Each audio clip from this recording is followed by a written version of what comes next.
시청자 여러분 안녕하십니까? 집중토론의 김유미입니다. 1919년 3월 1일은 대한독립만세를 부르짖었던 3.1 만세운동이 일어난 날이죠. 민주공화국 대한민국은 바로 그렇게 시작됐습니다. 오늘 이 시간에는 3.1절을 맞아 의미를 찾아보고 이러한 역사 수정주의, 식민지 근대화론에 맞서 우리의 역사를 어떻게 바로 세워야 할지 자세한 얘기를 나눠보겠습니다. 오늘 토론을 위해서 네 분을 모셨습니다. 먼저 김용만 광주광역시 민주인권과장 나오셨습니다. 어서 오세요. 반갑습니다. 네, 다음 문대식 광복회 광주광역시 지부 전 지부장 나오셨습니다. 안녕하세요. 안녕하십니까? 네, 그리고 류시연 광주교육대학교 교수 나오셨습니다. 안녕하세요. 예, 반갑습니다. 마지막으로 노성태 남도역사연구원 원장 나오셨습니다. 반갑습니다. 네, 안녕하십니까? 네. 자, 1919년 3월 1일 102년이 지났습니다. 100년이 훌쩍 넘었는데요. 한민족이 일본의 식민 통치에 항거하고 독립선언서를 발표해서 한국의 독립의사를 세계 만방에 알린 날이기도 하죠. 일본의 제국주의에 맞서 싸운 독립운동, 우리가 흔히 이제 자유 그리고 정의, 평화를 실현하려는 민주주의 투쟁이었다라고 역사를 통해서 배우기도 하고 그 의미를 부여하기도 하는데, 오늘 주제 이 3.1 운동의 의미 그리고 독립 역사 바로 세우기에 앞서서 토론에 앞서서 그 의미에 대해서 다시 한번 네 분의 또 이야기를 좀 듣고 싶습니다. 먼저 김용만 과장께서 3.1 운동의 의미에 대해서 말씀을 좀 해주시죠. 네, 3.1 운동은 일제강점기 동안에 멸망된 나라로 치부받았던 우리 한민족에게 여전히 독립을 위해 싸우고 있다는 것을 전 세계에 알렸던 최대 민족 운동이기도 하고, 민족 차원의 국내를 뛰어넘어 동아시아 차원의 민족 해방 운동이라 할 수 있습니다. 이처럼 3.1 운동이 전 세계에 알려짐으로써 약소 민족 국가들 입장에서는 독립운동에 큰 영향을 미쳤고요. 특히 우리 고장 광주는 광주학생 독립운동과 5.18 민주화운동을 통해서 불의에 항거했고 저항했던 정의로운 고장, 의로운 고장으로서 3.1 운동의 의미는 더욱더 크다 할 수 있을 것 같습니다. 네, 류시연 교수께서는 3.1 운동의 의미 어떻게 보고 계시나요? 그 역사의 주인공으로 민족이 등장했던 그러한 날이었습니다. 전통 시대에는 신분제 사회에서 양반, 상민 등등이 나눠졌는데 그들이 하나가 돼서 그 만세 운동을 통해서 자신감을 얻었던 그러한 날이었습니다.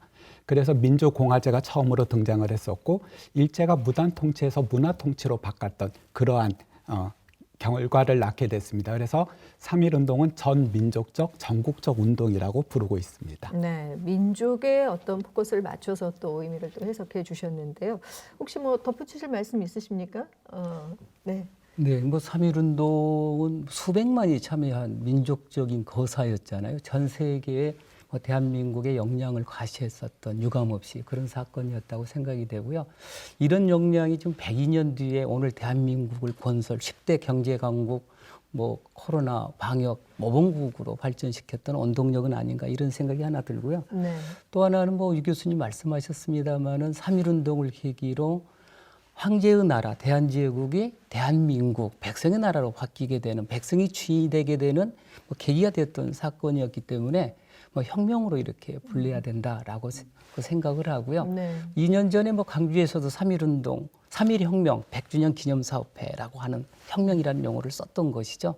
아무튼 그 백성의 국가의 시작을 알렸던 사건이라는 점에서 매우 중요한 의미가 있다고 생각을 합니다. 네, 민족이 주도한 혁명이었다. 또 백성이란 말도 해주셨고, 여기에는 학생, 청년, 농민 모두가 이제 속해 있을 것인데 어떻게 보십니까? 문대식 전 지부장께서는 3.1 운동을 처음 주도한 주도층 그리고 주도한 사람들의 어떤 의미도 있을 것 같습니다. 그러니까 1차 세계대전이 끝나고 나서 세계 그 지배 질서가 이제 나눠지죠. 네. 그래서 이제 1차 대전에 패전국들의 식민지, 이 사람들을 윌슨이 독립을 하게끔 이제 그런 정책을 펴는데, 그 크레인이라고 하는 특사가 상하이로 와요. 왔을 때 이 칼툰 호텔에서 연설을 하는데, 우리의 그 3.1 여운형 선생님이 거기를 참석을 합니다. 그래가지고 크레인에게 우리가 어떻게 했으면 독립을 할 수 있겠느냐를 물으니까 너희들이 가만히 있어서는 안 된다.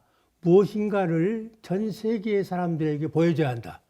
그래서 이 여운이 형이 장덕수를 그냥 말로 신한청년당 장덕수를 일본으로 보내고 김철이라는 분인데 우리 한평 분이에요. 그분을 이제 서울로 가고 자기는 러시아로 가가지고 이제 전 세계에 우리 독립에 참여할 수 있는 사람들에게 연락망을 만듭니다. 이분이. 그래서 국내에서는 이제 남강 이승훈 기독교 세력하고 또 이제 손병희 선생님의 천도교 세력하고 또 한용운 선생님의 불교 세력 네. 이런 사람들이 합해가지고 3월 1일 이제 만세를 부르게 된 거죠. 네. 그렇게 시작이 된 겁니다. 그 당시 상황을 뭐 자세하게 얘기를 해주셨는데요. 덧붙여서 노성태 원장께서도 한 말씀 해주시죠. 뭐 주도층 주도한 사람이 누구냐라고 얘기했을 때는 누가 모의하고 뭐 준비, 기획하고 실천의 중심에 섰느냐라고 뭐 얘기를 해야 이제 이런 분들을 주도한 사람, 주도층이라고 얘기를 할 것 같습니다. 네. 뭐 1910년 일제에게 나라를 빼앗기고 다수의 이제 독립운동가들이 해외로 망명한 상태였기 때문에 국내에 남아 있었던 처음에 뭐 그 독립선언서를 작성하고 모의했던 사람들은 이제 종교인들이 중심이 될 수밖에 없었는데 그 중에서도 이제 천도교 손병희를 중심한 뭐 천도교 그룹이 핵심이었고 뭐 기독교 계통이라든가 불교 계열의 한용운 등이 참여하면서 뭐 모의 기획 단계가 이루어지고 독립선언서가 완성이 되는 거죠. 그런데 뭐 아시는 것처럼 민족 대표라고 불렸던 33인들은 뭐 그 탁골공원, 파고다공원에서 독립선언서를 낭독하기로 돼 있었는데 혹시 폭동이 일어날까 두려워해서 태화관에서 그 독립선언서를 낭독하고 총독부에 알려서 잡혀가잖아요. 네. 그러니까 이후에 실질적인 전국으로 확대되고 만세운동을 일으켰던데 실천했었던 핵심 인물은 학생 지식인 집단, 뭐 또 뭐 기독교 계통의 조직이었고, 그리고 전국으로 확대되면서 모든 국민들이 참여했기 때문에 저는 뭐 그렇게 생각을 합니다. 네. 기획하고 모의했던 것은 뭐 천도교 등 그 종교 계통의 인물들이 앞장섰지만 실천했던 사람들은 그때 당시 대한국 전 국민은 아니었을까. 그래서 네. 저는 주도층을 뭐 중심층을 감히 전 국민이었다고 뭐 말씀을 드릴 수 있다고 생각을 합니다. 네. 네, 덧붙여서 뭐 하실 말씀 있으십니까? 예, 두 분 말씀 또 하나 조금 덧붙이면 이제 종교계가 중심이 되었었고, 근데 특히 주목해야 될 20대 후반에 최남선과 같은, 그러니까 47인까지 이렇게 확장을 하게 되면은 종교계 인사들을 서로 묶는 역할을 했던 사람들, 그리고 젊은 학생들을 갖다가 이렇게 동원하고 이렇게 이끌었던 그들도 함께 기억을 해줬으면 좋겠습니다. 네, 앞장섰던 사람들도 분명히 있었고 또 실천했던 사람들은 모두였다라는 말씀들을 해주셨는데요. 그렇게 모두가 함께했던 3.1운동이 지금은 학계 또 일반인들이 그때에 비해서는 정말 조금씩 무관심으로 이 3.1운동을 잊어가고 있는 것 같아서 안타까운 마음이 들기도 합니다. 3.1운동이 일어나는 데는 단순히 그날 하루에 온 국민이 참여했다라는 어떤 의미적인 부분뿐만 아니라 당시의 어떤 시대적인 배경이나 원인들이 분명히 있을 텐데요. 좀 더 자세하게 그 이야기를 좀 나눠보고 싶습니다. 3.1운동이 왜 일어나게 됐는지 많이 억압이 됐던 것들이 눌려서 한꺼번에 폭발을 했을 텐데 이런 배경에는 어떤 것들이 있었는지 궁금합니다. 먼저 류시원 교수께서 좀 이야기를 해주시죠. 예, 여러 가지 말씀 따라 배경이 있는데 저는 우선 국제적 배경을 먼저 말씀을 드리고자 합니다. 20세기 초반에 굉장히 여러 세계적으로 큰 중요한 사건들이 많이 일어났는데요. 1911년에 중국에서 신해혁명이 일어나게 됩니다. 그러면서 이제 공화주의에 대한 이해가 높아지게 되고, 그리고 1917년에 러시아에서 러시아 혁명이 일어납니다.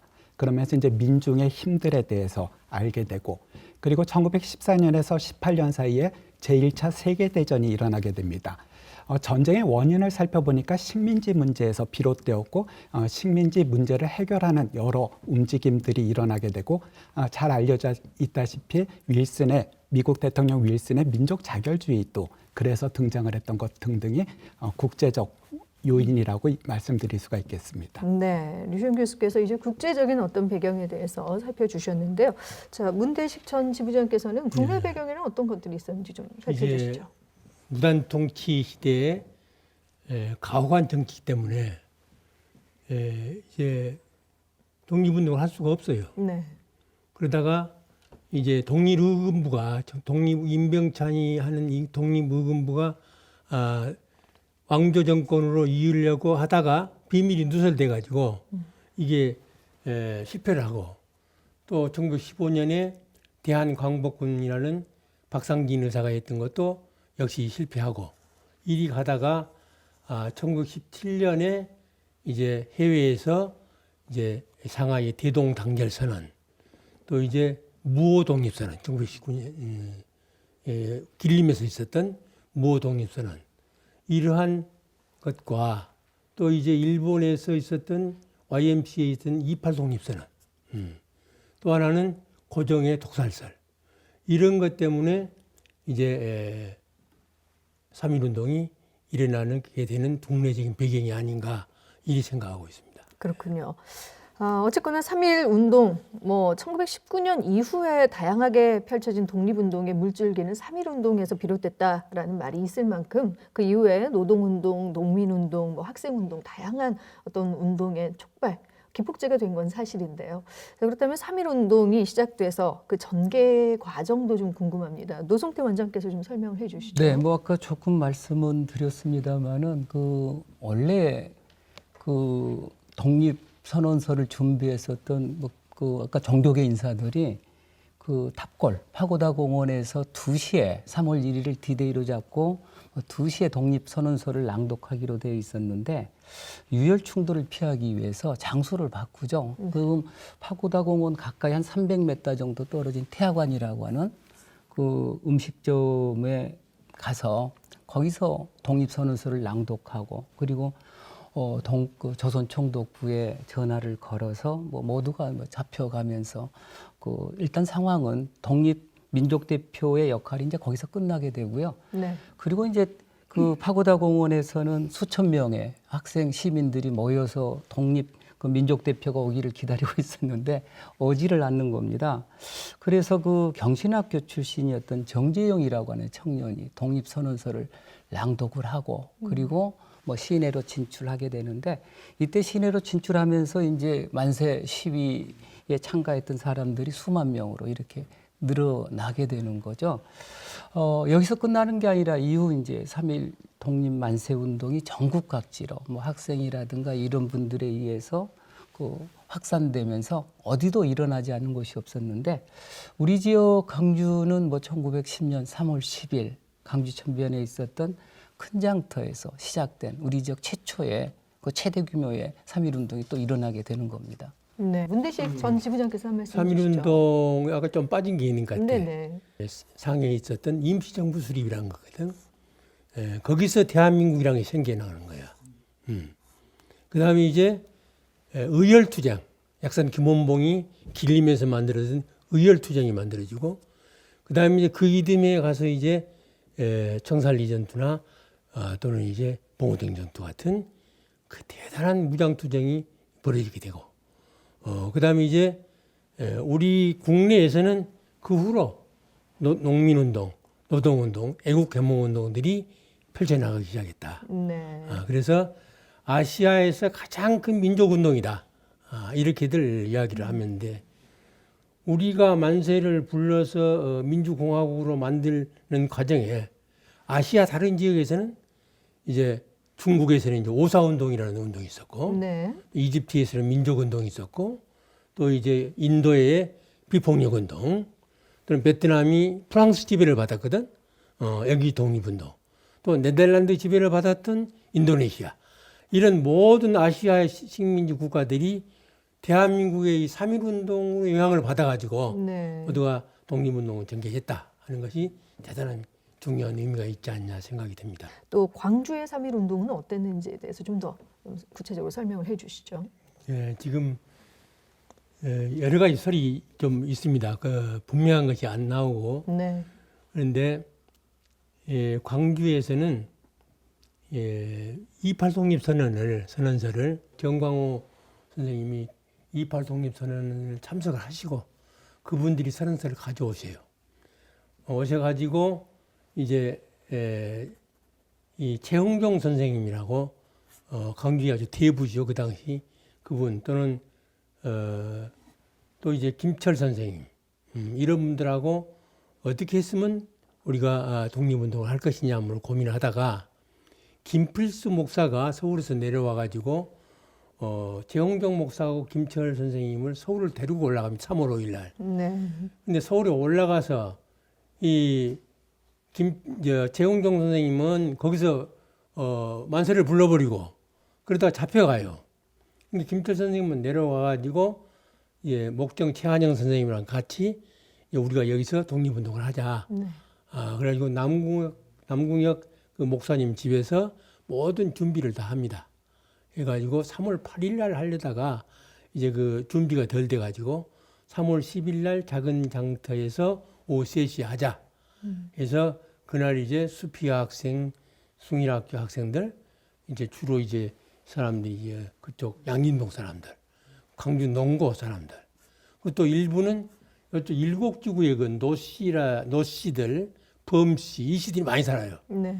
그분들이 또 참여를 했고 그래가지고 한 1000여 명이 이 작은 장터에서 만세를 불렀다. 이렇게 저는 그렇게 알고 있습니다. 네. 우리 지역의 3.1운동사에 대해서 좀 더 노성태 원장께서 덧붙여 주시죠. 뭐 광주 3.1운동은 우리 지역에서 가장 먼저 일어났고 뭐 1000여 명이 참여했었던 우리 지역 최대 이제 만세 운동이었거든요.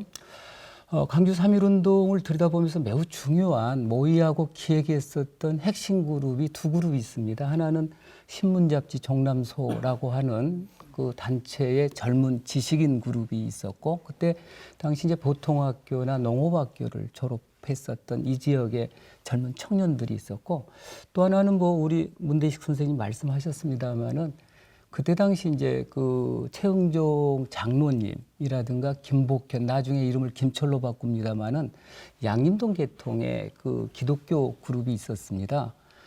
3월 2일 날 최흥종 목사와 그 김복현 나중에 이름을 김철로 바꿉니다마는 서울에 올라가셨고 그리고 3월 5일 날 최흥종 장로님이 이제 서울에서 체포되신 이후에 3월 6일 날 김복현 같이 올라갔던 김복현이 홀로 내려와서 그날 저녁에 낭궁혁이죠 아까 낭궁혁 그때 당시 이제 신학교 학생이었는데 그 집에서 그 3월 6일 날 모의가 이루어지면서 역할 분담이 이렇게 이루어지고 또 3월 8일 날 D-Day로 잡았습니다마는 독립선언서 인쇄가 아직 되지를 못합니다. 그래서 3월 10일로 이제 딜레이가 됐던 것이죠. 강주천변에 지금 현대극장 옛날 그 앞부분에 큰 장이 섰던 큰 장터가 있었고 그리고 태평극장 앞에 강주천변이 이제 작은 장터였거든요. 근데 3월 10일은 작은 장날이었지만 만세운동의 출발은 큰 장터에서 시작이 되었고요.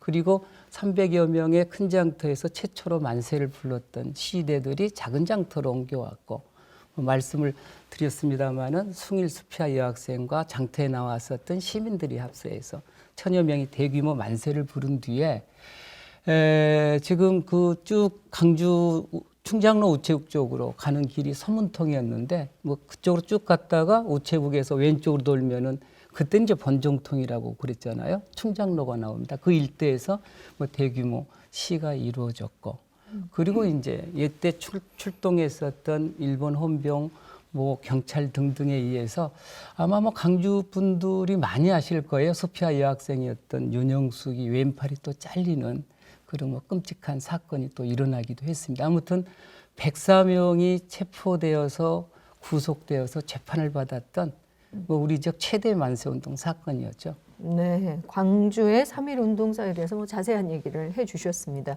3.1운동 하면 우리가 유관손을 기억하지만 말씀처럼 우리 지역에 기억해야 할 인물들도 굉장히 많고요. 충장로라든지 스피아여고라든지 광주 지역에 있는 흔적들도 여전히 우리의 일상 속에 있는데 우리가 자꾸만 이런 것들을 잊어져 있고 있다라는 것이 조금 더 아쉽게 느껴집니다. 자, 그래서 현재 그 혹시 광주 지역에 남아있는 3.1운동과 관련해서 남아있는 유적들이라든지 또 이런 유적들이 잘 관리는 되고 있는지 궁금합니다. 김용만 과장께서 좀 설명을 해주시죠. 네, 우리 광주의 3.1운동 관련된 역사 유적지는 몇 가지 소개하면 방금 몇 번 말씀하셨는데요. 광주 독립만세 운동을 대대적으로 전개했던 불로동 부동교 밑에 있는 뭐 광주 작은 창터 등이 있고 네. 또 만세운동을 준비를 했던 장소로서 남공역 가옥터와 수표여학교, 숭일학교, 뭐 광주 농업학교 등이 있다 한다. 또한 시위운동에 필요했던 경문을 제작했던 것은 최한양 가옥터가 있고요. 이 밖에도 3.1운동과 관련해서 참여했던 인물이나 기관, 이런 연관성 있는 뭐 시설이라든지 사적지 또 기념물 등을 포함하면은 우리 광주에가 26개소가 있고 나름대로 이 다들 관리를 잘 하고 있습니다. 네. 저 류시원 교수께서도 관련해서 한 말씀 해주시죠. 예, 그 3.1운동이 일어난 곳을 기억하는 것도 있고 그것을 기념하는 기념비와 기념탑도 이렇게 우리가 기억을 해야 될 것 같습니다. 네. 예, 중해공원에 가보면은 3.1 독립운동 기념탑이 있고 그리고 조금 전에 말씀하셨던 그 양림동 수피아 여고에 가게 되면은 광주 3.1 만세운동 기념비가 있게 됩니다. 그리고 광주 지역에 3.1운동을 포함해서 독립운동 전체를 기념하는 기념 탑이 있게 되는데요. 예, 네. 그게 상무공원에 있는 광주 독립운동 기념탑도 이렇게 관련이 있는 그러한 유적 유물이라고 생각이 됩니다. 그렇군요. 네네. 네네. 예, 뭐 예. 기리는 비도 뭐 2, 3년 전에 몇 군데 시에서 세웠죠. 예. 그러니까 작은 장터하고 그리고 3.1운동 당시에 가장 많은 학생이 참여했던 양림동의 숭일학교 터 그리고 기독교 병원의 그 직원이었던 황상호 등이 그때 당시에 5.18 같으면은 그 신문 뭐죠? 신문. 그 조선 조선독립 독립 강주신문이라고 하는 것을 만들어냅니다. 그래서 그 네. 터에 뭐 조그마한 표지석이 터비, 있으니까 예, 그거 표지석을 만들어져 세워서 2년 전에 음. 강주시에서 세워서 뭐 네. 기름비가 남아 있고 양림동에 이제 아리랑 고개라고 소피아 학생이 넘었었던 참여하면서 넘었었던 고개에 벽화도 있고 뭐 그 3.1운동 그 공원도 만들어져 있는데 네. 하나 안타까운 거는 네네. 최소한 강주천변이나 양림동 쪽에 3.1운동을 기념하는 조그만한 기념관이 만들어져야 된다. 저는 그렇게 생각을 합니다. 네. 저 문대식 전 지부장께서 한 말씀 해주시죠. 그 시위대가 갔던 마지막 그 지금 충장로 파출소 있는데 그가 북문이죠. 예. 하고 광주 경찰서 자리 이런 데다가 조그만 표지석이라도 네. 하나 만들었으면 그런 생각이 들고요. 네네. 3.1운동 기념관, 예. 광주 3.1운동 기념관 아니면 더 넓혀서 광주 독립기념관이라든가 예. 이런 것을 했으면 저는 좋지 않겠느냐 그런 욕심도 생깁니다. 네. 우리가 사실 기억하기 위한 노력을 하지 않으면 잊혀져 버리거든요. 3.1운동의 주역 중에 한 명으로 거론해 주셨던 최한영 선생님 회고를 정리한 글이 광주시사에 그대로 실리기도 했는데 이 글을 다른 책들이 참고하면서 사실 많은 또 오류가 생기고 있다고 합니다. 제대로 기억하는 일도 굉장히 중요하다라는 생각이 들어서요. 이와 관련해서 이렇게 바로잡는 일들도 지금 진행이 되고 있는지 궁금합니다. 노성태 원장께서 좀 설명을 해주시죠. 뭐 최한영 선생은 5.18 때 이제 수습위원까지 지내셨던 독립운동을 하셨고 수습위원을 지내셨던 우리 지역의 큰 어른이시죠. 그때 당시 농업학교를 졸업하시고 아까 말씀드렸던 신문잡지 정남소에서 활동하셨던 핵심 인물이고요. 그리고 강주 3.1운동 당시에 그 독립선언서를 최한영 집에서 지금 향교 옆입니다만은 여기서 인쇄를 다 하셨던 그래서 핵심 인물이세요. 근데 이분이 이제 1965년도니까 3.1운동이 일어난 46년 만에 신문잡지 정남소라고 하는 글을 정리하면서 강주 3.1운동을 쓰고 있습니다. 이 글이 꽤 길어요. 이 글을 그대로 강주 시사에 이제 옮겨 썼던 것이죠. 그러니까 그 이전까지 강주 3.1운동에 대한 논문 한 편이 실은 없었던 겁니다. 네. 근데 이제 그 들여다보니까 판결문을 통해서 강주 3.1운동을 들여다보니까 많은 부분에 이제 차이점이 생겨나는 겁니다. 그러니까 최한영 선생이 큰 흐름은 맞아요. 다 맞는데 46년이 지났던 것이고 기억도 아물아물하시고 이런 부분이 있었던 것 같아요. 예를 들면 최영종 선생이 3월 그 2일 날 이렇게 3월 5일 날 체포가 되시는데 1일 날 체포된 걸로 나오고요. 네. 3월 6일 날 김복현이 내려와서 남궁역 집에서 모임을 갖는데 3월 5일 날 갖는 것으로 날짜가 이렇게 아마 예, 나옵니다. 내가 보는데 25일 그리고 이제 예. 네. 그 14분이 3년형을 선고받고 있는데 이창호라고 하는 분은 6개월을 선고받고 있는데 3년이라고 나오고 또 강석봉도 3년인데 1년 6년이라고 이렇게 나오고 있고요. 그리고 그때 모였던 인원수도 조금 착오가 있고 역할 분담의 내용도 착오가 있습니다. 그리고 시 루트에도 좀 착오가 있더라고요. 네. 아무튼 최한영 선생의 그 글은 큰 흐름에 있어서 강주 3.1운동을 설명하고 있지만 소소한 부분에는 착오가 있다. 이걸 그대로 강주 시사에서 쓰고 있으니 1993년도에 쓰거든요. 이걸 이제 바로잡을 필요가 있겠다. 그래서 강주 시사 곧 새로 써야 되지 않겠어요? 93년도에 쓰여지고 아직 안 쓰여졌으니까. 네. 그래서 새로 쓴다면 이 부분 바로 잡아야 된다고 생각을 합니다. 자, 또한 역사학께서는 60만세 운동이 대한민국 임시정부, 또 만주, 연해주 독립운동 세력에 용기도 주고 또 민족주의라든지 사회주의, 합작 독립운동단체죠. 신간회 창립으로 이어지는 데 아주 큰 의미를 두고 있습니다. 자, 이에 대해서 광주학생운동과 60만세 운동의 어떤 관련성, 상관관계가 있을까요? 김용만 과장께서 좀 설명해 네, 주시죠. 60만세 운동은 3.1운동의 한 모델이기도 하고 일제강점기의 시대 상황을 반영했던 민족운동이라 할 수 있습니다. 이러한 60만세 운동을 통해서 학생들이 항일운동에 참여했던 중요한 역할이라든지 위치 등을 보여줬던 것이고요. 그리고 1926년에는 60만세 운동이 좌절을 겪게 되자 광주에서는 성진회가 출범했고 또 서울에서는 그 이듬해 신간회가 출범했는데요. 이들은 비밀 결사 조직 형식으로 해서 지속적으로 시위를 이끌어갔던 것입니다. 광주 학생 독립운동은 한편으로는 우리 3.1운동의 맥을 고스란히 이어받았던 것이라 할 수 있고 또 다른 한편으로는 60항쟁이 그런 좌절된 경험을 그 딛고 일어섰던 또 항일운동이라 할 수 있습니다. 이러한 점에서 광주학생운동은 3.1운동과 60만세 운동을 거쳐서 당시에 시대적 과제를 고스란히 떠안았던 하나의 민족운동이었고 1930년대에는 항일운동에 있어서 중요한 이정표 역할을 했다고 볼 수 있습니다. 네, 정말 60만세 운동, 또 광주학생운동까지 도미노처럼 다른 운동에 계속 영향을 주고 있는 그런 상관관계가 있다라는 말씀 해주셨는데요. 류시원 교수께서 좀 덧붙여 주시죠. 예, 3.1운동의 영향은 그 뒤시기 독립운동, 민족운동의 영향이 무척 컸습니다.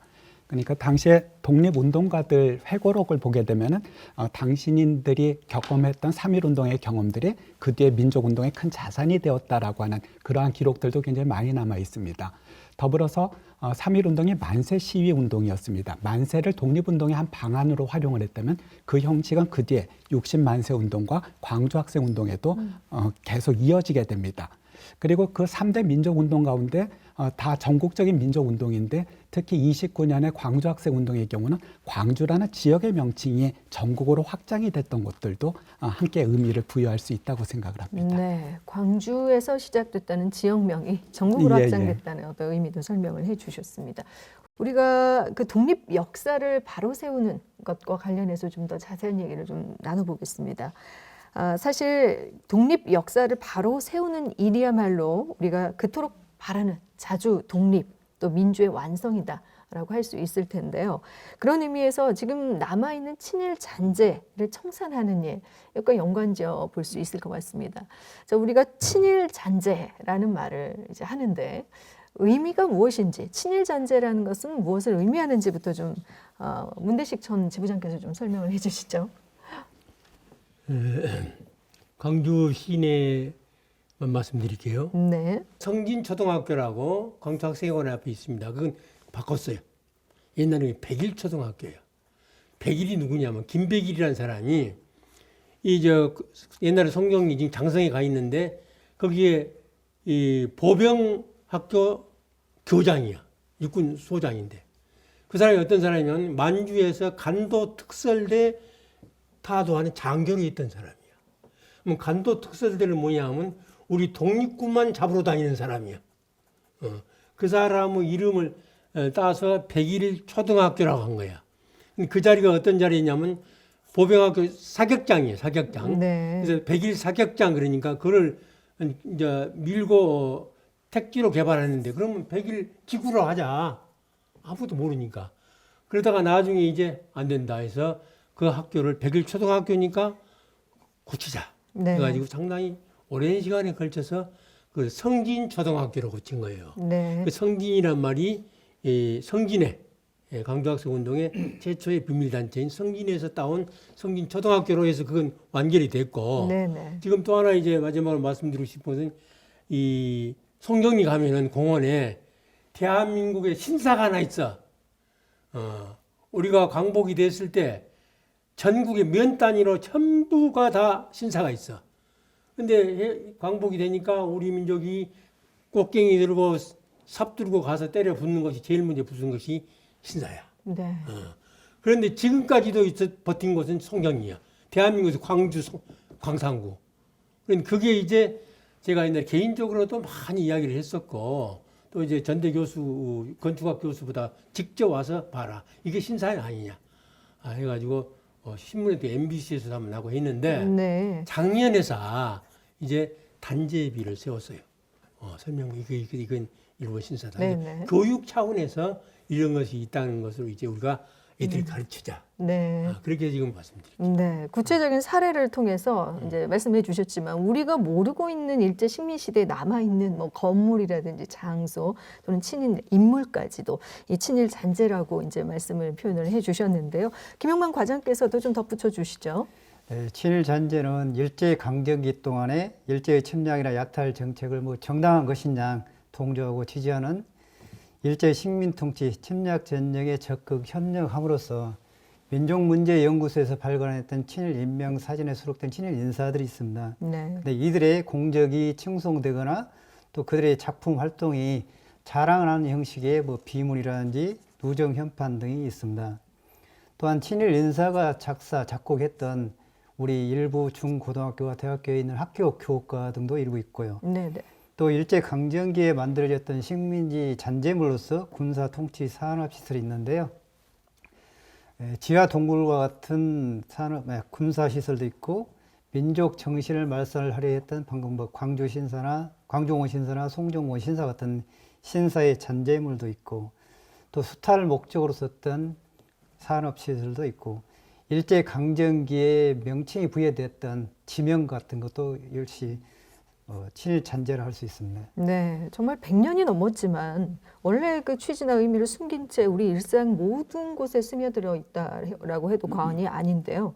그래서 오늘 뭐 패널분들도 이 친일 잔재의 그 청산의 필요성은 누구보다도 강조해서 말씀해 주실 것 같습니다. 우리 국민들의 뭐 공감대도 다 이미 형성돼 있는 상황인 것 같은데요. 이제 류시원 교수께서는 어떻게 보고 계시나요? 그러니까 친일 잔재라는 거는 이제 과거의 일이지만은 이 잔재를 갖다 청산하고 그거의 필요성에 관한 문제는 우리 미래에 관한 이야기라고 생각이 됩니다. 즉 이 문제에 관해서 침묵하거나 기억하지 않거나 그냥 잊어버리려고 하는 거로는 문제가 해결되지 않습니다. 이거는 청산에 하는 것에 대한 필요성을 제기하는 거는 디딤돌이 될 수 있는 즉 우리 공동체가 앞으로 발전할 수 있는 그러한 하나의 단계로서 저는 꼭 필요하다라고 생각을 합니다. 네, 저 노성태 원장께서도 한 말씀해 주시죠. 친일잔재 청산하자는 것은 일제 그 통치 시기가 비정상의 시기였잖아요. 그러니까 바르지 않음을 바름으로 그리고 비정상을 정상으로 불의를 정의로 그러니까 어니치시키자는 운동이라고 생각하면 될 것 같습니다. 저는 뭐 우리가 사는 이 공간이 늘 이제 우리 것만은 아니거든요. 우리 아들의 것일 수밖에 없는 건데 이 아이들에게 뭘 남겨줄 것인가라고 생각을 할 때 가장 중요한 선물은 바름, 정상, 정의. 그러니까 우리의 그 온전한 뭐라고 할까요? 그 올바른 민족 정신이라고 할까? 정체성. 이걸 확립하기 위해서도 친일 잔재는 용납할 수가 없다. 청산되어져야 된다고 생각을 합니다. 네, 네, 네.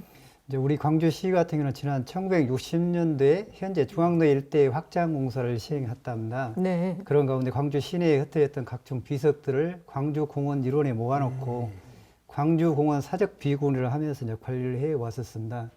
그런데 이들 사적 비군 중에서 일제 강점기에 우리 지역에서 관찰사를 지냈던 친일 인사의 선정비가 발견되면서 이제 문제가 됐는데요. 그래서 우리 시민들께서는 이런 친일 잔재에 대해서 전체적으로 한번 현황도 파악하고 조속히 청산해야 한다는 시민 공감대라든지 이런 필요성이 더욱더 강화됐습니다. 그때 핍박받았던 그런 그 국민의 심정으로 지금 현재를 바라본다면 억울한 그 마음들이 얼마나 더하겠습니까? 이 친일 잔재 청산에 관련해서는 그래서 반드시 국가적인 어떤 책임이자 의무다라고 말을 하기도 합니다. 근데 이제 말씀해 주신 것처럼 토착 외구로 특히 또 위대한 인물과 함께 비석을 같이 섞여 놓은 상황에서 친일 잔재가 청산된다는 건 이건 굉장히 어려운 일이 아닌가. 그래서 지금까지도 친일 잔재가 남아 있고 청산되지 않은 이유이기도 한 것 같습니다. 근데 이에 대해서도 왜 친일 잔재 청산이 이렇게 힘들고 청산되지 않는 것인지에 대한 이유를 좀 듣고 싶은데요. 김용만 과장께서도 한 말씀 해주시죠. 네, 친일 잔재 청산은 민족 정기를 바로 세우고자 하는 시민들의 관심이기도 하고 민관 협동의 한 성과라고 볼 수 있습니다. 친일 잔재를 청산하기 위해서는 먼저 우리 지역에 있는 친일 잔재 현황을 정확히 파악하는 게 필요하죠. 이에 앞서서 민족문제연구소에서는 지난 2009년에 일제강점기에 일제협력했던 친일 인사 4,389명에 대해서 친일 행적 그리고 광복 전후의 친일 행위에 대해서 기록했던 친일 인명 사전을 발간했습니다. 우리 광주시에서는 이러한 친일 인명 사전을 바탕으로 해서 지난 2018년에 다른 광역자치단체에 앞서서 어쨌든 전국 최초로 친일잔재 전수조사를 실시했고요. 또 그 이듬해는 우리 광주시 교육청에서도 학교 내에서 사용하고 있는 친일 용어라든지 친일 인사가 작곡했던 학교 교가 이런 현황들을 파악했었습니다. 이와 같이 광주시는 어느 지역보다 일단 우선해서 전수조사했고 2019년부터 단계적으로 연착을 좀 청산을 해 나오고 있는 상태입니다. 물론 아직 누락된 잔재물들이 있을 것 같은데요. 이런 부분은 계속 보완해서 우리 지역 내에서 완전히 청산되도록 노력해 나오겠습니다. 네, 자, 류시원 교수께서도 한 말씀해 주시죠. 예, 아까 말씀 나왔듯이 요 친일 잔재 청산의 첫걸음은 그러니까 해방이 된 다음에 일본 신사를 갖다가 자발적으로 없애는 것이 가장 대표적인 사건이었습니다. 네. 더불어서 기회가 아주 없었던 건 아니었습니다. 그러니까 1948년 대한민국 정부가 수립된 다음에 반민특위라고 하는 조직이 결성이 돼서 이러한 움직임이 있었는데 안타깝게도 시간이 너무 짧았고 방해 세력이 너무 많았습니다. 그래서 49년 채 1년 정도 되는 시점에 제대로 활동을 못하고 그냥 해산이 되었고 거기다 안타깝게 1950년 6.25 전쟁 때문에 이 과제가 그냥 넘어가게 됐습니다. 즉 당시에 이 친일 잔재 청산, 친일파 청산 문제는 국민의 동의가 있었던 사안이었습니다.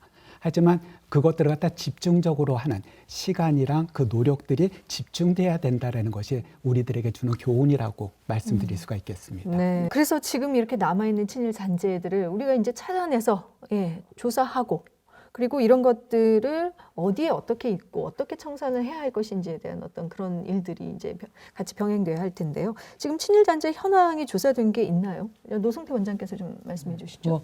이전에 이제 요 말씀을 좀 드리고 싶은데요. 일제 우리가 지배를 받았던 시기가 35년이 조금 안 됩니다. 34년 11개월 정도 되는데 100년이 지났어도 청산이 되지 않은 거 보니까 참 어렵다. 네. 이런 생각이 하나 들고요.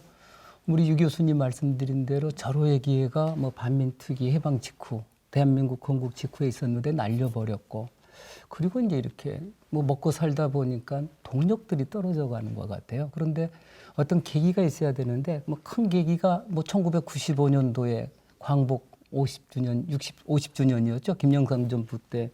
제가 국정지표로 친일잔재 청산을 내걸어서 조선총독부 폭파하면서 큰 반향을 일으켰던 때가 있었고, 그리고 2년 전에 3.1운동 100주년 때 또 한 번의 동력이 찾아왔고, 그래서 강주에서도 많은 친일잔재와 관련된 그 활동도 하고 했던 기억이 납니다.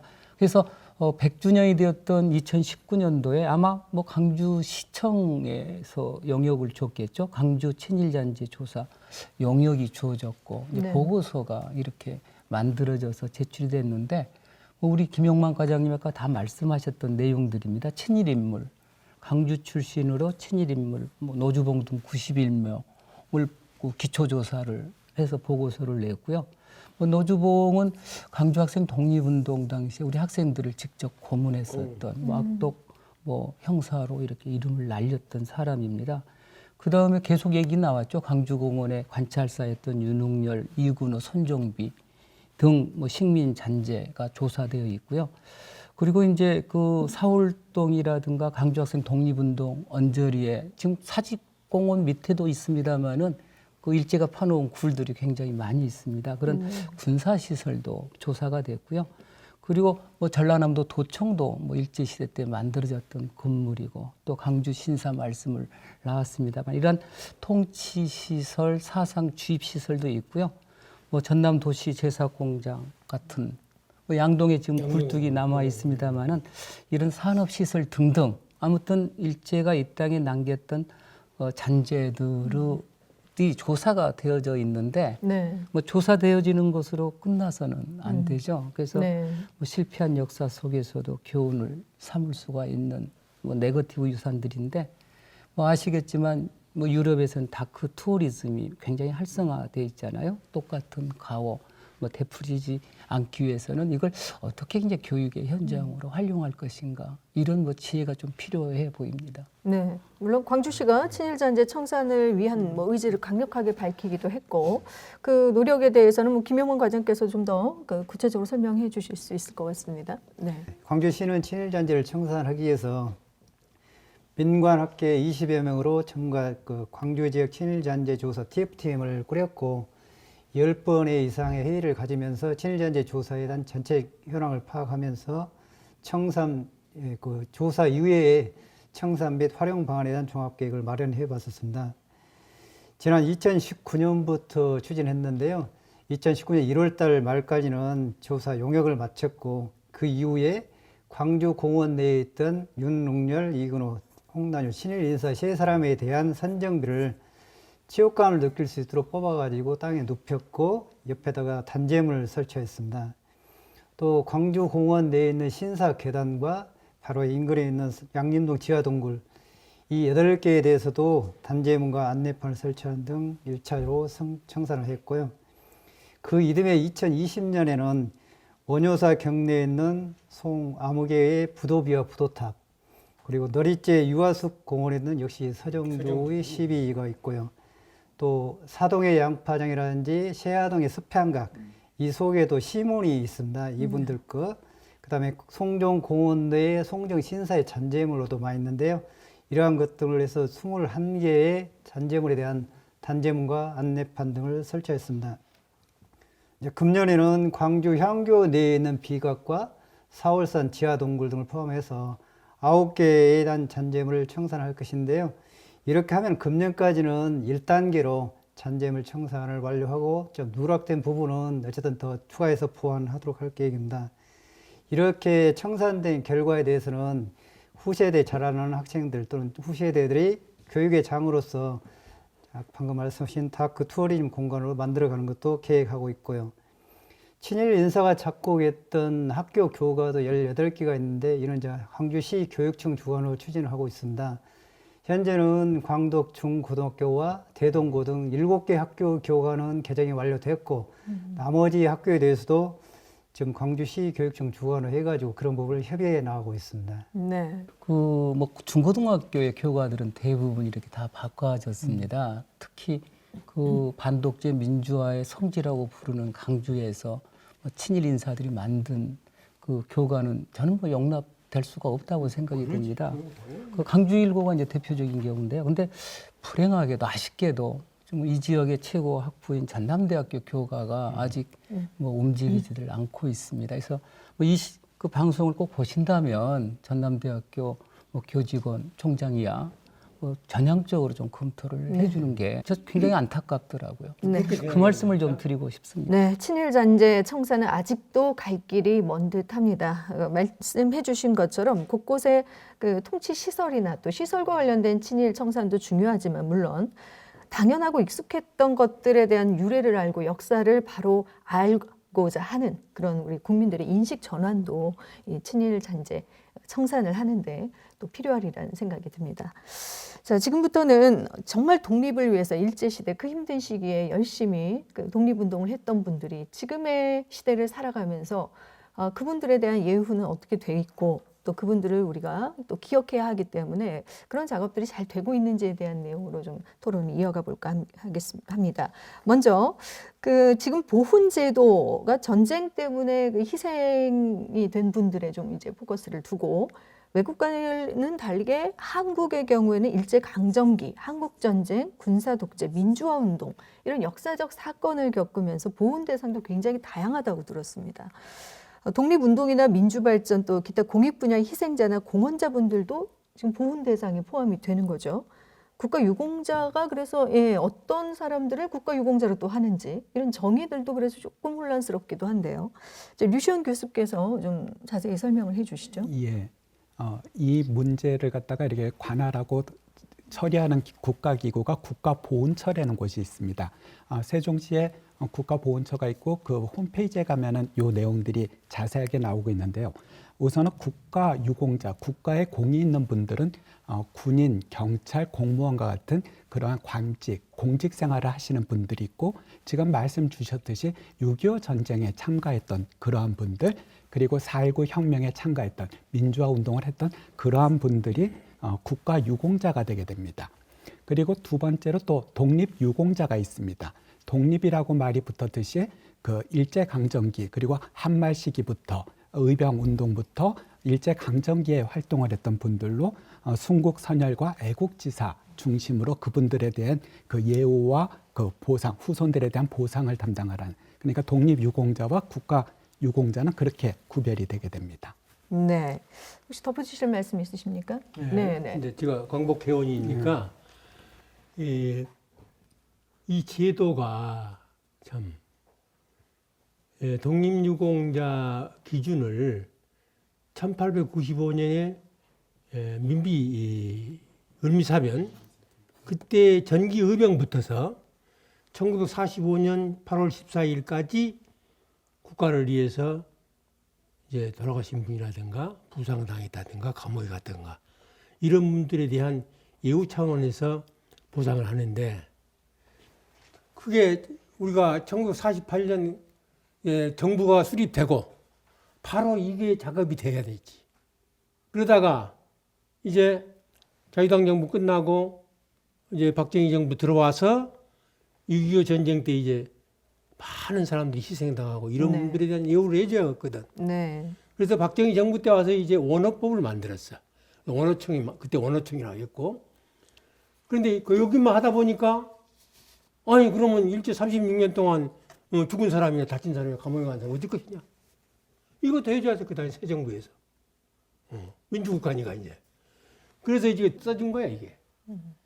그러면서 쭉 하다가 광복회란 것도 이제 없어졌다가 이제 1966년에 와서 이제 광복군 출신들이 와가지고 너무 새빵에서 이제 시작한 거야. 네. 우리도 그랬지만 쭉 조금씩 불어나서 광주는 언제 이 사무실이 생겼냐면 1986년에 지금 사무실을 만든 거야. 네. 이제 지금까지 해서 지금 16,410명. 네. 독립유공자가. 그런데 우리가 중요한 또 한 가지 빼놓을 수 없는 것이 뭐냐면 후손이 없는 사람이 있어. 이게 우리 그 사이트에 들어가면 나옵니다. 몇 명이냐면 6,170명. 공원 자료 사이트에 들어. 이거 우리 이 들으신 분들은 좀 관심 가져주세요. 16,170명이 후손이 없어. 네. 그러니까 이 사람을 찾아야 돼. 국가에서 찾아주려고 하는데 이제 힘이 미치지를 못해. 그래서 우리 국민들이 국가보훈처 이 공원자료센터에 들어가시면은 명단이 6,170명의 명단이 나옵니다. 네. 그럼 그걸 보시고 우리 족보하고 대조를 해봐. 아, 그냥 우리 내가 듣기에 할아버지 독립운동 하셨다더라. 아니 만주 가셨다더라. 중국 가셨다더라. 이래 가지고 사신 분들이 많이 있어요.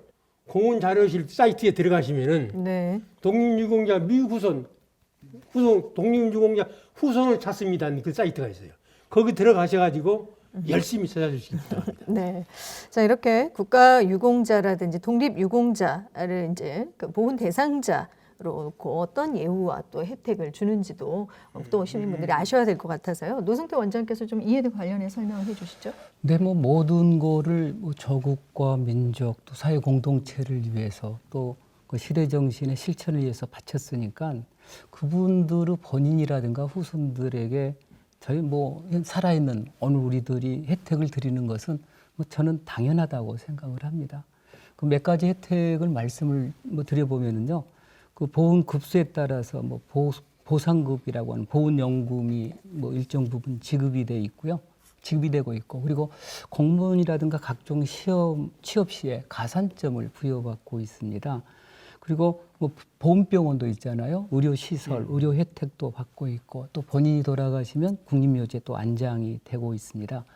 국공립시설을 무료로 또는 할인으로 이용할 수 있는 혜택도 있고, 또 뭐 그 자녀 중에 본인이나 자녀가 이제 대학에 들어갈 때 특별 전형 때 혜택을 받는 등 뭐 다양한 혜택이 있지만 뭐 제가 볼 때는 아직도 미미하고 미약하다고 생각을 합니다.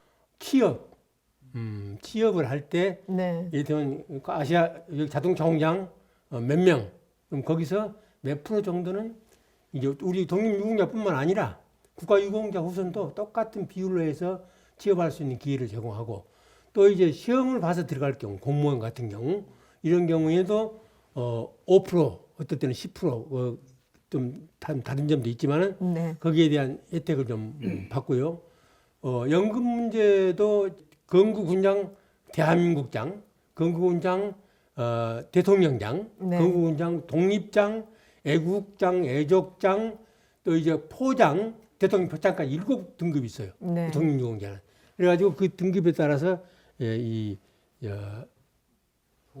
보훈연금이 좀 네. 달라지죠. 그렇군요. 그러니까 그분이 지금 와서 문재인 정부가 가지고 이제 한 사람만 주기가 곤란해서 쭉 알아보니까 못 사는 사람이 많아. 네네. 그래서 그 후손들의 그 영세, 그것도 뭐라고 하죠? 영세민들, 네.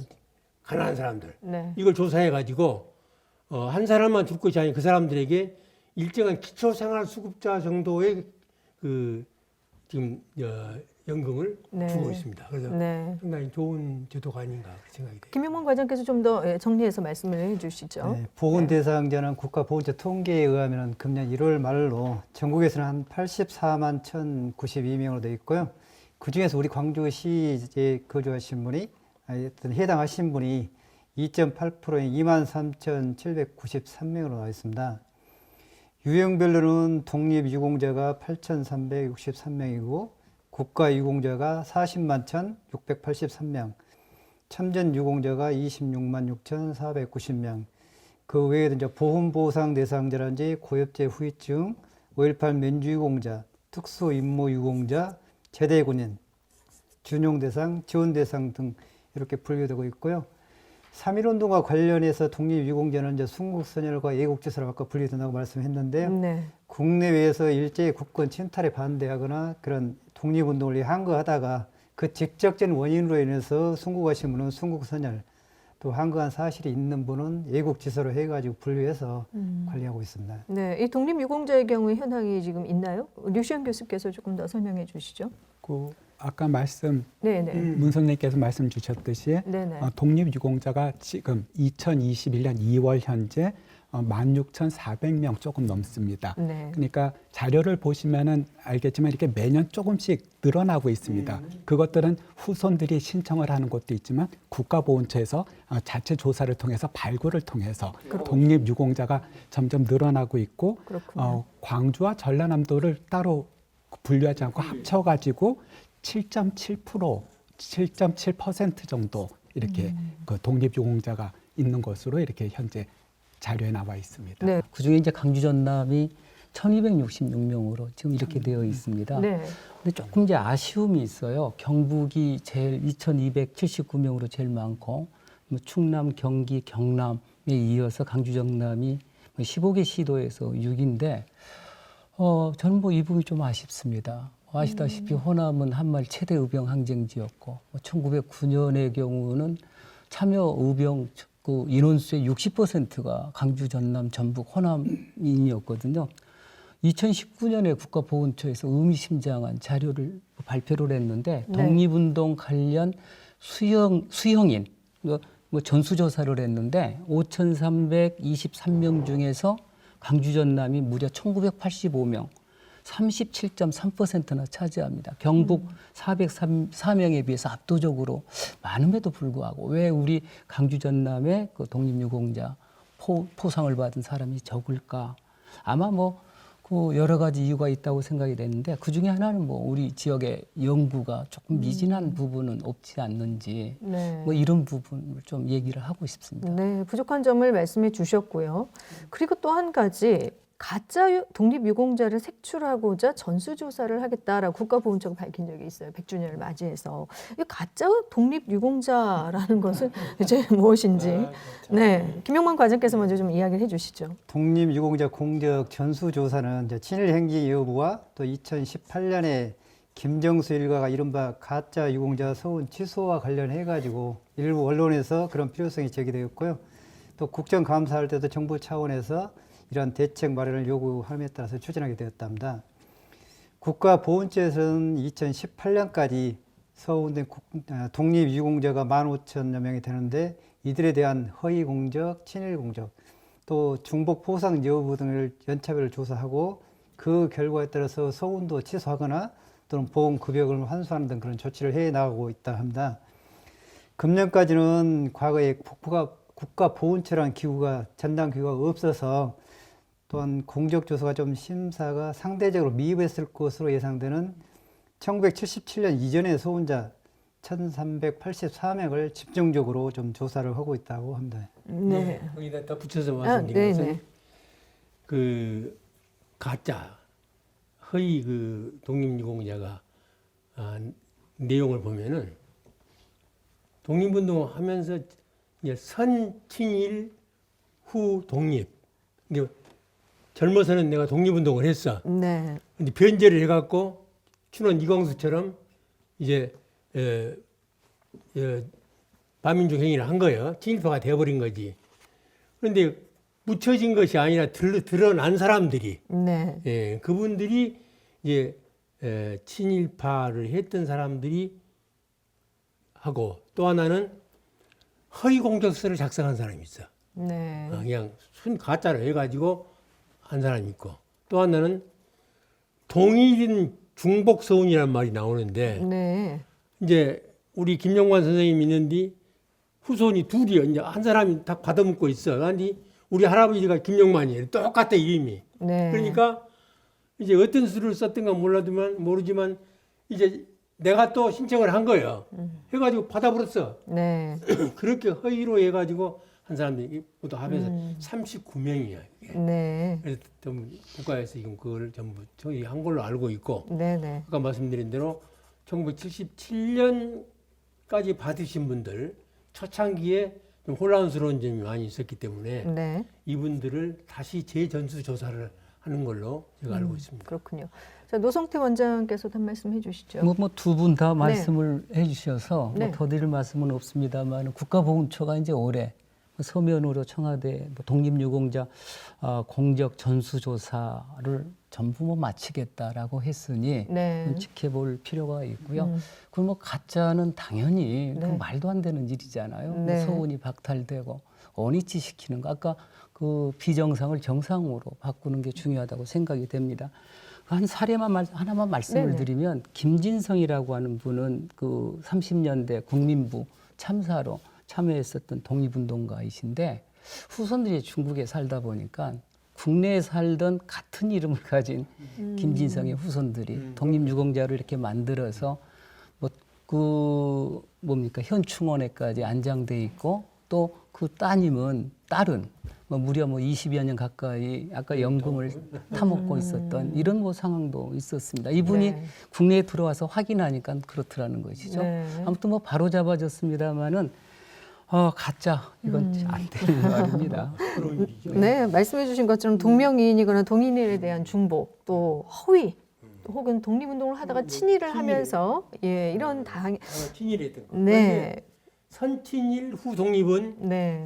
좀 인정을 해주죠. 네. 그러니까 나쁜 짓거리 하다가 네. 그렇지만 나중에 이제 개과천선해서 네. 어디 가서 싸우고 일본 사람들 뭐 네. 열심히 독립운동한 사람들 네. 이 사람들은 이제 좀 네. 고려를 하죠. 예. 자, 이런 가짜 독립유공자에 대한 어떤 정리 부분도 우리가 이제 짚어봤는데요. 지금 사실은 좀 전에도 말씀해 주셨지만 이런 독립유공자가 예우받고 잘 살고 있어야 하는데 오히려 힘든 삶을 이어가고 있다라는 말씀들을 많이 해 주셨어요. 독립유공자 후손들의 삶에 대해서 유시원 교수께서도 한 말씀 좀 해 주시죠. 예, 그 뭐 모든 독립유공자 후손들이 못 산다라고 말을 할 수는 없지만은 네. 그러한 경향성은 존재합니다. 왜냐하면은 실제적으로 교육을 받을 그러니까 부친이나 할아버지의 그 독립운동, 민족운동 때문에 자손들이 교육을 받을 기회가 무척 적었습니다. 어려웠습니다. 그러니까 일제강점기나 우리 근현대사를 통해 보면 교육을 통해서 이렇게 자신의 신분이 올라갈 수 있는 그러한 계기가 많았는데 그것들을 갖다 누릴 수 없었던 그러니까 아버지와 부친 아니면 할머니와 어머니의 활동 때문에 그러한 기회를 못 얻었습니다. 그거는 우리 공동체가 갚아 나가야 됩니다. 만약에 그러지 않으면 그분들을 예우하지 않으면은 앞으로 공동체에 그러한 일이 생겼을 때 누구도 희생을 하지 않을 겁니다. 그렇기 때문에 그것들은 우리 앞으로의 미래 이야기가 참 많이 나오는데 우리 미래 공동체를 위해서도 그분들이 만약에 그렇게 어려운 상황이었다면은 그것들을 보상을 해줄 수 있는 좀 더 다각적인 방법들이 더 보완이 돼야 될 것 같습니다. 네, 그 다각적인 방법에는 뭐 금전적 보상도 포함되겠지만 교육의 기회라든지 이전에 누리지 못했던 어떤 기회의 부분들도 충분히 보상이 이루어져야 한다는 말씀들을 해주셨습니다. 자, 뿐만 아니라 우리가 이제 요즘은 독립운동가 그리고 독립유공자에 대한 인식들도 이제 많이 달라져서요. 특히 그 여성의 그 독립운동에 또 많은 분들이 관심을 갖기 시작합니다. 뭐 영화화 되기도 했고, 영화의 소재가 되기도 하고, 우리가 조명받지 못한 그 여성의 독립운동가 왜 그러했는지. 또 이런 여성 독립운동가가 있다면 이 운동가에 대한 어떤 역사 또 한 일에 대한 업적에 대한 이런 것들도 체계화할 필요성에 대한 얘기를 좀 해볼 필요가 있을 것 같습니다. 노성태 원장께서 좀 이에 대해서 말씀해 주시죠. 근데 뭐 아까 문대식 선생님이 조금 전에 이제 독립 그 운동 했던 분들의 훈장의 등급이 7개 있었다고 말씀을 하셨잖아요. 네네. 대한민국장, 대통령장, 독립장, 애국장, 애족장, 뭐 건국포장, 대통령 표창 이렇게 있는데 대한민국장에 30분이 이제 포상을 받고 있습니다. 근데 거기에 이제 여성분이 딱 한 분 있는데 이 송미령이라고 장개석의 부인, 장제스의 부인, 그러니까 한국 분이 아니시죠. 네. 그리고 대통령 표창에 92분이 있는데 한국 분으로는 유일하게 옛날 우리 영화 암살의 주인공이었던 그 사이토 총독을 저격했던 남자연 열사가 딱 한 분밖에 안 됩니다. 그러니까 네. 좀 안타깝죠. 그 통계에 의하면 한 3% 정도 이렇게 포상을 받고 있다고 하는데 뭐 기본적으로는 그런 것 같습니다. 독립운동 절대수가 일단은 남성보다는 뭐 적었을 것 같고요. 두 번째는 그 독립운동 단체의 뭐 장을 대부분 이제 남자들이 맡았던 뭐 그 일 때문에 이제 이런 경우도 있었고 또 여성들이 뭐 광복군이 된다든가 직접 뭐 그 의열단 단원이 되어서 활동하기도 했습니다만은 다수는 독립운동가들의 뒷바라지를 하거든요. 뭐 네. 음식을 만든다든가 의복을 제공한다든가 뭐 독립자금을 운반해 준다든가 정보를 제공해 준다든가. 근데 이런 것들이 전부 독립운동 활동으로 남성과 별개의 잣대를 가지고 그 소훈자를 선정을 해야 되는데 기준이 있습니다. 3개월 이상 징역을 살지 않으면 포훈 대상자가 지금까지는 안 됐습니다. 근데 뭐 음식 제공 이런 게 또 그 기준을 충족시킬 수 없는 거잖아요. 네, 네. 아마 문재인 정권 때 뭐 제가 알기로 3개월이라고 하는 그걸 없애지 않았는가 싶어요. 그래서 뭐 2, 3년 전에 2.2%대였다가 뭐 작년에 이렇게 3%대로 올라왔고 네. 하나 덤으로 조금 더 말씀을 드리면 학생도 마찬가지입니다. 학생도 퇴학당했던 것 자체가 뭐 3.1운동에 참여했거나 강조학생 독립운동에 참여해서 매우 중요한 모든 걸 다 잃은 거잖아요. 네. 그런데 3개월 옥고를 치르지 않았다는 이유 때문에 보훈 대상자가 안 되는 겁니다. 뭐 아무튼 여성들에 대해서는 우리가 관심을 더 가질 필요가 있고요. 남성과는 다른 잣대 기준을 네. 조금 제시해서 보다 많이 발굴되고 포상되었으면 좋겠습니다. 네, 독립운동에 나서서 목숨을 바치진 않았지만 드러나지 않게 여성의 역할이 분명히 있었을 텐데 그 기준에 맞추는 게 중요하다. 자, 문대식 전 지부장께서도 한 말씀 해주시죠. 덧붙여서 이제 보면은 최근에 그 상 받으신 분이 우당 이혜영 선생님 부인 이은숙, 또 이제 석주 이상용 국무령을 하신 분, 그 부인 허은, 이런 분들이 작년 그렇게만 받았어요. 광복이 된 지 벌써 70몇 년 뒤에서 받은 거거든. 네, 근데 자기 남편들은 이렇다면 바로 이제 1962년에도 받았는데, 역시 이 여성분들은 그분들이 독립운동을 했다기보다는 하실 수 있도록 뒤에서 받침해 주셨던 거거든. 근데 그런 분들이 이제 자료가 좀 없다. 자료가 없겠지. 이제 자료 미비라든가 아까 말씀드린 어떤 수준 기준에 미달된다든가 네, 또는 어떤 행적이 없어. 어디 다른 기록이 이런 문제라든가 해서 이제 와서야 최근 문재인 정부 와서 그 기준도 3개월에서 옛날에는 3개월 벌금이 있었어요. 30원 벌금 제도가 있었는데 이번에는 30원 벌금도 이제 좀 해제해서 완화해가지고 상을 주게 했고, 또 아까 말씀드린 대로 광주학생 독립운동의 태학이다. 그럼 태학당해갖고 독립운동가 될 수 있냐 하지만서도 학생으로 태학이라는 건 사형이거든 이거. 네. 따지고 보면은. 그래서 그분들에게도 많이 좀 완화가 된 걸로 그렇게 알고 있습니다. 네. 자, 여성 또 학생뿐 아니라 그 시대의 독립운동을 찾는 것은 지금 계속해서 지속돼야 할 우리의 숙제이고, 또 동시에 독일처럼 지금도 지체 없이 전쟁이 끝났지만 지금도 과거사 청산 작업을 하고 있죠. 과거 청산 작업에 적극 동참을 하는 그런 사회적 분위기가 정말 중요한데요. 그래서 그런 해외 사례들도 뭐 지금도 가끔 뉴스를 통해서 들려옵니다. 류시영 교수께서도 이에 대해서 말씀해 주시죠. 예, 독일의 경우는 그 우리 가까운 일본이랑 비교될 정도로 네. 정말 철저하고 그리고 진심 어린 그러한 과정들을 진행을 했습니다. 더불어 사회자 선생님께서 말씀하셨듯이 그것들이 지금도 계속 이루어지고 있는 것이 더 놀랄 만한 일인 것 같습니다. 몇 년 전, 그러니까 전쟁이 제2차 세계대전이 끝난 지 70년이 지났는데 90대 중반에 독일 남성분이 이렇게 체포가 됐답니다. 이유 인증은 20대 초반에 아우츠비츠에서 경비원을 했다라는 그 이유로 체포가 되고 이렇게 그 징역을 갖다 선고를 받았다라고 합니다. 자기 공동체를 미화하는 건 쉬운데 비판하는 건 참 어려운데 네. 독일은 그거를 하고 있고 그렇기 때문에 지금 유럽 안에서 중심 국가로 발언권을 가지고 있는 것도 바로 그러한 자기 반성에서 비롯되었다라고 생각합니다. 네, 김영만 관장께서도 한 말씀 더 붙여주시죠. 네, 프랑스 사례에서도 있는 것 같은데요. 독일 점령기에 협력했던 대독 부역자들을 대상으로 숙청 작업을 대대적으로 해서 과거사를 청산했고요. 또 나치에 협력했던 기업들에 대해서는 국유화시켰고, 그와 반면에 독일에 저항했던 국민들 약 30만 명이 된다는데 그분들에 대해서는 그 공로를 인정하면서 포상하는 사례도 있다 합니다. 네, 자, 노성태 원장님. 네, 뭐 2, 3일 전에 제가 신문에 보니까 그 독일 정부가 100세 된 가디언이라고 하는 나치 치대 경비원을 기소했더라고요. 100세. 네. 예, 그래서 뭐 반성의 뭐 끝이 없음을 보여준 독일의 이게 이제 진문 면목인데요. 뭐 나치에 협력했었던 사람들의 그 기소 기한이 끝이 없는 것처럼 우리 뭐 친일 잔재도 뭐 저는 시효가 없어야 된다고 생각이 됩니다. 당사자는 죽은 뒤에도 역사적 심판은 꼭 내려져야 된다. 끝까지 추적돼야 된다라고 생각을 합니다. 네. 그리고 이런 생활 속에서 보호 문화를 좀 확산하기 위해서 지자체라든지 또 개인이 할 수 있는 일들은 어떤 것이 있을지 좀 더 덧붙여서 한 말씀 해주시죠. 뭐 보훈복지는 뭐 지속적으로 확대돼야 된다고 생각이 되고요. 그리고 뭐 우리 뭐 김영만 과장님 나오셨습니다만은 강주의 각종 보훈 관련 시설들이 이제 설치가 되어지고 관리가 되는데 더 많이 설치되고 더 철저하게 관리될 필요가 있다. 제가 현장에 가면은 뭐 글씨가 틀린 부분, 뭐 그리고 좀 지저분한 네. 부분들 이런 게 많이 눈에 띄거든요. 그래서 네.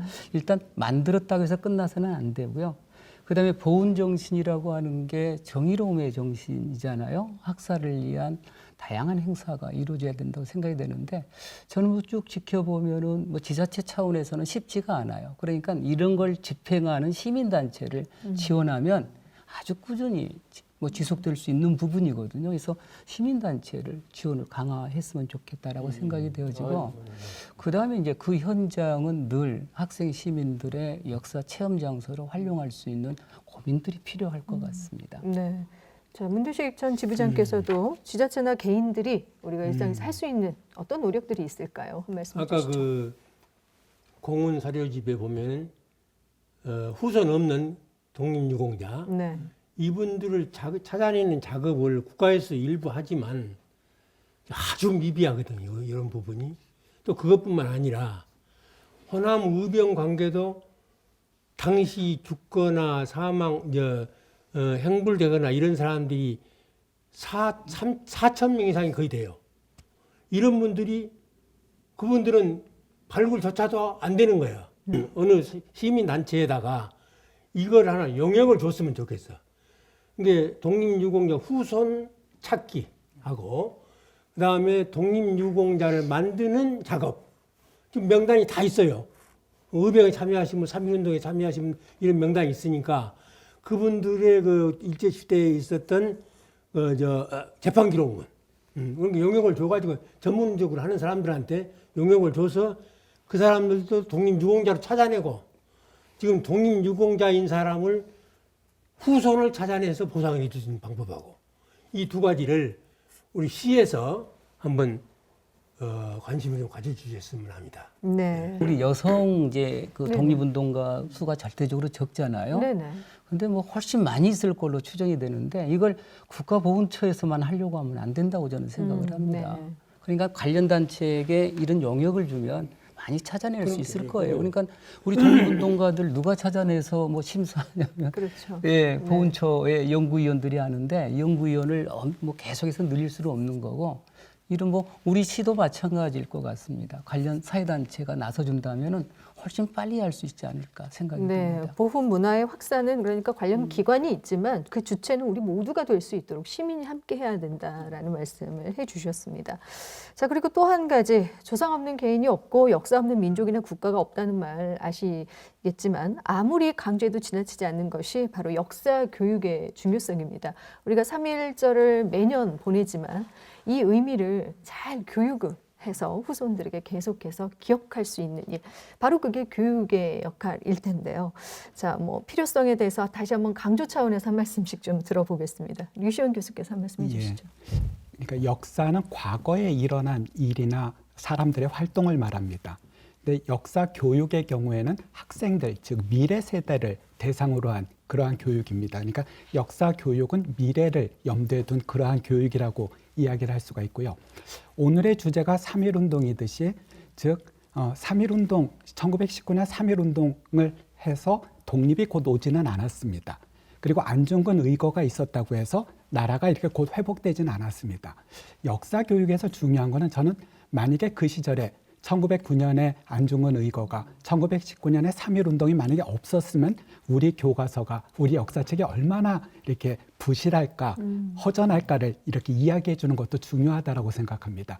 채우는 것도 중요하지만 그것이 비었을 때 생길 수 있는 그러한 그 우리 역사에 이렇게 계속 이어지는 모습들을 일러주는 것도 역사 교육에서 중요한 부분이라고 생각이 됩니다. 그래서 3.1운동은 그러한 측면에서 의미가 더 크다라고 말씀드릴 수가 있겠습니다. 네, 노성태 원장께서 한 말씀해 주시죠. 뭐 역사 교육은 참 중요한 것이죠. 뭐 저도 역사 교사로 뭐 35년 넘게 이렇게 살아왔습니다만은 과거에 일어났었던 역사 교육이라고 하는 것은 역사적 사실 하나를 아는 지식을 아는 게 중요한 게 아니죠. 그러니까 지혜, 어떻게 과거의 사건이 오늘 나에게 어떤 의미가 있는 것이고 어떻게 사는 게 의미 있는 삶이고 건강한 대한민국을 만드는 것인지를 그 깨달을 수 있는 지혜가 저는 매우 중요한 역사 교육이라고 생각이 되고요. 중국 난징에 가면 난징 대학살 기념관에 크게 걸려 있는 게 있습니다. 전사불망 후사지사. 앞 역사를 잊지 않는 것은 후세 가르침을 삼기 위해서다라고 하는 그 표가 붙어 있고요. 최근에 어떤 분이 뭐 역사를 전공하신 분이 아닌데 역사라고 하는 게 아주 쉽게 얘기하더라고. 백밀러를 보는 거다. 그래서 동의를 했습니다. 우리가 차를 가지고 백밀러를 보는 건 뭐 하기 위해서? 차가 바르게 앞으로 나아가기 위해서 네. 뭐 과거 뒤에 있는 백밀러를 보는 것처럼 역사적 사실을 되돌아보는 것은 미래, 바르게, 정의롭게 그 건강한 대한민국을 만들어가기 위한 원동력을 만들기 위해서 역사 교육은 매우 중요하다고 생각을 합니다. 네, 그 미래의 어떤 중요성을 생각하면 역사는 당연히 중요할 수밖에 없다라는 걸 우리가 새삼 또 깨닫게 됩니다. 자, 그리고 일제 항거하면서 조국 광복에 헌신한 독립유공자들과 그 유족으로 구성된 단체가 바로 이제 광복회죠. 지금이라도 독립 역사를 또 바로 세우기 위해서 광복회 그리고 지자체에서는 어떤 일들을 해야 할지 그 역할에 대해서도 한 말씀씩 좀 듣고 싶습니다. 먼저 문대식 전 지부장께서 한 말씀 해주시죠. 아까 말씀드렸지만 안동에 가면은 독립기념관이 있습니다. 수백억을 들여 지었어요. 거기는 경상북도, 남북도 할 것 없이 학생들이 초, 중, 고, 대학까지 2박 3일 역사 교육을 합니다. 거기서.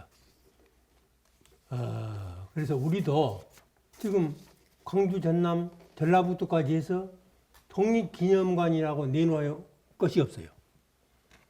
이제 아까도 말씀드린 적십자병원터라든가 역사적인 유적이니까 광주, 전남, 호남 독립기념관을 세워서 거기다가 우리 애들이 후손들이 산교육을 할 수 있도록 부탁을 드립니다. 네. 오늘 많은 걸 네, 제안을 해주셨는데요. 김용원 과장께서 한 말씀 너무 많이 들으니까 그만. 해주시죠. 네. 네, 우리 광주시에서는 독립 역사를 바로 세우기 위해서 세 가지 사업을 추진하고 있습니다. 뭐 독립운동 사건을 기억하고 기념하는 사업인데요.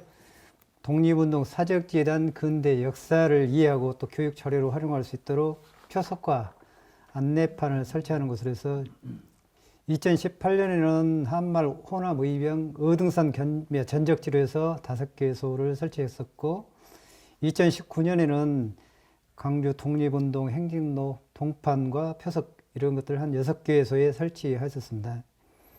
둘째로는 광주 독립운동 역사를 시민들이 올바르게 이해하고 또 쉽게 이해할 수 있도록 하기 위한 사적지 탐방하는 프로그램 등 좀 다양한 프로그램들을 운영하고 있고 세 번째로는 독립유공자에 대한 애우 차원에서 그런 부분이 차질 없이 지원하는 부분을 하고 있고 아까 아쉬운 부분들은 어쨌든 더 노력해서 보완해 나가도록 하겠습니다. 네. 감사합니다. 네.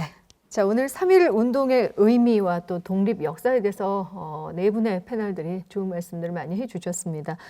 이 시간을 지금 함께하고 있는 시청자 여러분께 끝으로 당부 말씀 있으시면 한 말씀씩 해주시기 바랍니다. 먼저 문대식 전 지부장께서 마무리 발언으로 한 말씀 부탁드리겠습니다. 이 호남은 동학혁명에서부터 시작해가지고 한말 호남 전국의 60%를 의병을 호남에서 했습니다.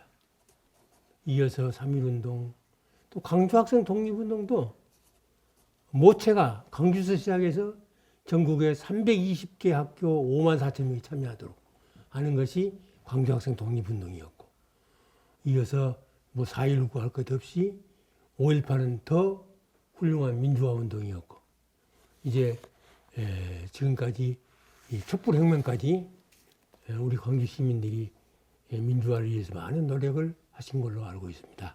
그래서 앞으로 부탁드리고 싶은 것은 우리 광주에는 친일이라고 하는 단어, 일제청산 이런 단어를 우리가 써야 하고 친일이라는 단어는 우리 단어를 쓰지 않도록 부탁을 드립니다.